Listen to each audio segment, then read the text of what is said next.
Kain tayo ng almusal.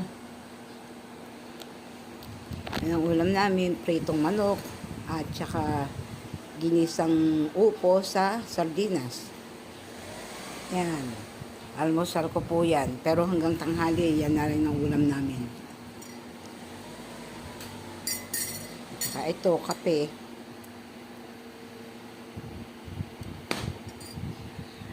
Kain tayo.